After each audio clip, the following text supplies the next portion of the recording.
August মাসের 5 তারিখে বাংলাদেশ দখলের নীল নকশা করেছে আওয়ামী লীগ। গোয়েন্দা সংস্থার প্রতিবেদনে উঠে এসেছে, অন্তর্বর্তী সরকার হঠাতে নাশকতার পরিকল্পনা করেছে আওয়ামী লীগ।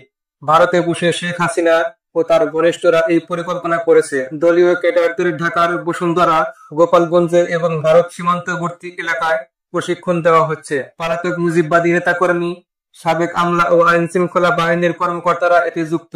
আগামী 5 আগস্ট গণ অভ্যুত্থানের বর্ষপূর্তিকে ঘিরে বড় ধরনের সহিংসতার প্রস্তুতি চলছে বলে গোয়েন্দাদের আশঙ্কা।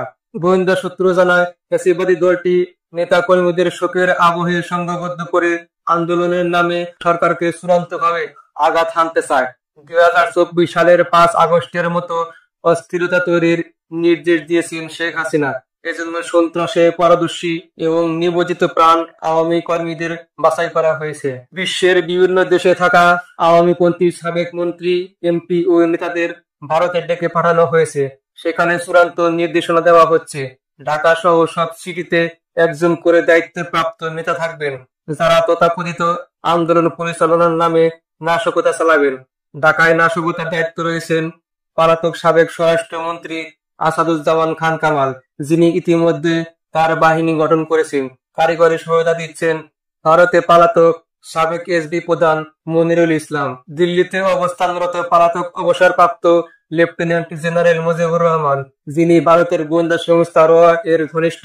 শেখ হাসিনার নির্দেশে নাশকতা পরিকল্পনায় যুক্ত। তিনি ময়মনসিংহের ধোবাউড়া সীমান্ত দিয়ে ভারতে পালিয়ে যান। জেনারেল মুজিব ছাড়াও আরো কয়েকজন পলাতক জেনারেল নাশকতার ছক কষছেন। এসবির সাবেক প্রধান মনিরুল ইসলাম দিল্লিতে একটি কার্যালয় স্থাপন করেছেন, যেখানে বসে র এর সহায়তায় দেশ বিরোধী কার্যক্রম পরিচালনার নির্দেশ পেয়েছেন।